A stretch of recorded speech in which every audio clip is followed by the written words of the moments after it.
से कमाते हैं। आपने ये फार्मूला की बात किया तो ये फार्मूला ये कोई मैथमेटिक्स, केमिस्ट्री या फिजिक्स की कोई फार्मूला है नहीं कि जिसके ऊपर बिजनेस और प्रैक्टिकल लाइफ के अंदर एक ही फार्मूला काम आती है और वो है मेहनत, मेहनत और मेहनत। मैं सोच भी बदलता हूं, मैं नजरिया भी बदलता हूं, बदलता नहीं कुछ तो मैं लक्ष्य नहीं बदलता हूं, उसे पाने का पक्ष नहीं बदलता हूं। दोस्तों, आपने अडानी सर का नाम तो सुना ही होगा। आज हम गुजरात के एक ऐसे शख्स की कहानी बताएंगे जो दौलत के मामले में अंबानी को भी टक्कर दे रहा है। हर दिन नई नई बेंच स्टैब्लिश कर रहा है और न सिर्फ भारत में बल्कि पूरी दुनिया में अपना दबदबा बना रहा है। हम बात कर रहे हैं भारत के मशहूर बिजनेसमैन गौतम अडानी सर की। आज की इस वीडियो में मैं आपको बचपन से लेकर अब तक की छोटी छोटी सफलता की कहानी बताऊंगा। अगर आप एक बिजनेसमैन हैं या बिजनेसमैन बनकर बहुत सारे पैसे कमाना चाहते हो तो अडानी सर की लाइफ की छोटी छोटी हार और जीत की कहानी आपको काफी इंस्पायर करेगी। तो चलिए शुरू करते हैं। अडानी सर उन शख्स में से हैं जिन्हें अपने बचपन में काफी गरीबी का सामना करना पड़ा था। इनके जीवन में एक ऐसा वक्त भी था जब इन्हें पैसों की कमी की वजह से अपनी पढ़ाई छोड़नी पड़ी थी, लेकिन आज ये एयरपोर्ट से लेकर बंदरगाह और कोयले से लेकर घर में इस्तेमाल होने वाले तेल तक से पैसा कमा रहे हैं। गौतम अडानी यूं तो रिलायंस इंडस्ट्री के संस्थापक धीरूभाई अंबानी की तरह ही पहली पीढ़ी के बिजनेसमैन हैं, लेकिन आज उनके नेट वर्थ बाकी उद्योगपतियों से कई गुना ज्यादा है, क्योंकि एक डायलॉग है जो कि गौतम अडानी सर ने सिद्ध किया है कि कोई भी धंधा छोटा या बड़ा नहीं होता है और धंधे से बड़ा कोई धर्म नहीं होता है। अब हम ऐसा इसलिए कह रहे हैं क्योंकि समय के साथ अडानी सर को जो भी धंधा मिला उन्होंने उससे पूरे मन से किया और सक्सेस होते हुए चले गए, लेकिन उनके फर्श से अर्श तक पहुंचने तक का सफर काफी कठिनाइयों से भरा हुआ था। इनका जन्म 1962 में अहमदाबाद के एक आर्थिक रूप से कमजोर परिवार में हुआ था। पिताजी का एक छोटा सा काम था, लेकिन वह काम कुछ खास चल नहीं रहा था। ऐसे में वक्त के साथ आर्थिक हालात और बिगड़ते हुए चले गए, जिसकी वजह से गौतम अडानी सर को अपनी पढ़ाई बीच में ही छोड़नी पड़ी थी और काम के लिए हाथ पैर मारने पड़े थे। इसी बीच में बड़े शहर बड़ी बड़ी उम्मीद लेकर कम उम्र में ही मुंबई आ गए थे,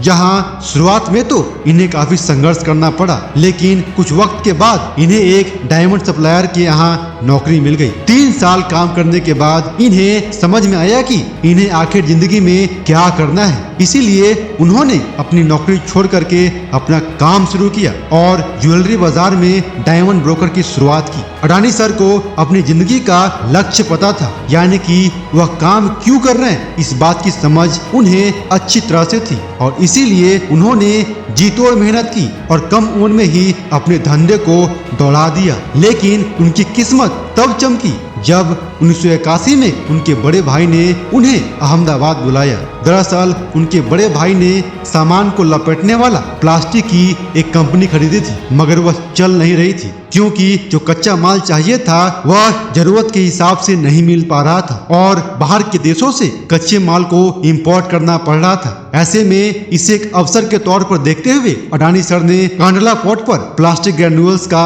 आयात शुरू किया और साल 1988 में अडानी एक्सपोर्ट्स कंपनी की शुरुआत की, जिसका नाम बाद में बदलकर अडानी इंटरप्राइज कर दिया गया। इसमें मेटल, एग्रीकल्चरल प्रोडक्ट्स और कपड़े की कमोडिटी ट्रेडिंग होती थी। कुछ समय में इनका यह काम बहुत चल पड़ा और उनकी कंपनी का और अडानी सर का बिजनेस में बहुत बड़ा नाम बन गया और फिर 1994 में अडानी एंटरप्राइज को शेयर बाजार में भी लिस्ट कर दिया गया। फिर आया वह 1995 का साल, जिसने आज उनके इस मुकाम तक पहुंचाने की एक मजबूत नींव रखी थी, क्योंकि इस साल गुजरात सरकार पोर्ट डेवलपमेंट के लिए प्राइवेट कंपनी की तलाश कर रही थी। ऐसे में जैसे ही यह खबर अडानी सर तक पहुंची तो इन्हें कमाई करने का एक नया सोच नजर आया। इसीलिए इन्होंने गुजरात का सबसे बड़ा बंदरगाह मुद्रा पोर्ट को ही खरीद लिया। मुद्रा पोर्ट को खरीदने के बाद 1998 में गौतम अडानी सर ने अडानी पोर्ट्स और लॉजिस्टिक कंपनी की शुरुआत की। वैसे अगर इस बंदरगाह की स्पेशलिटी के बारे में बताएं तो करीब 8000 हेक्टेयर में फैला हुआ ये पोर्ट आज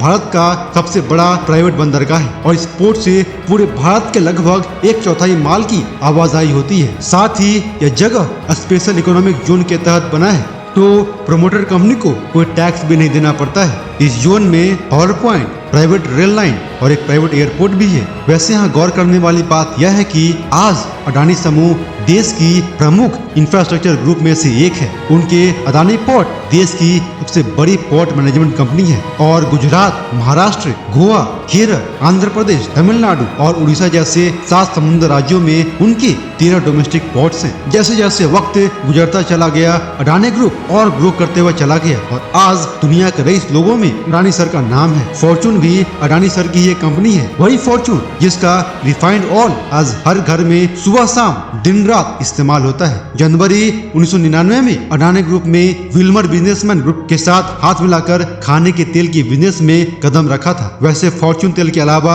अडानी ग्रुप आटा, चावल, दाल, चीनी जैसे खाने पीने की चीजों से भी जुड़ा हुआ है, जिनके रख रखाव के लिए 2005 में अडानी ग्रुप ने फूड कॉर्पोरेशन ऑफ इंडिया के साथ मिलकर अलग अलग राज्यों में बड़े बड़े रिजर्वर्स बनवाए थे। वक्त के साथ अडानी सर ने कोयले के बिजनेस में भी अपना हाथ आजमाया और इस बिजनेस में भी इन्हें अच्छी खासी सफलता मिली है। इसी तरह से अडानी सर अपना कारोबार फैलाते चले गए और पैसा अकाउंट में आता चला गया। यह अडानी साम्राज्य का कारोबार 2002 में 76.5 करोड़ का था। वह 2014 तक आते आते 10 अरब डॉलर का हो गया। साथ ही वक्त की जरूरत को देखते हुए अडानी ग्रुप ने नेचुरल गैस के क्षेत्र में भी बिजनेस को बढ़ाया और 2017 में सोलर पीवी पैनल बनाना शुरू किया और उसके बाद बंदरगाह और निजी रेलवे लाइन के बाद अडानी सर ने एयरपोर्ट की तरफ उड़ान भरी और 2019 में अहमदाबाद, लखनऊ, बेंगलुरु, जयपुर, गुवाहाटी और तिरुवनंतपुरम जैसे हवाई अड्डे के मॉडर्नाइजेशन और ऑपरेशन की जिम्मेदारी उठा ली।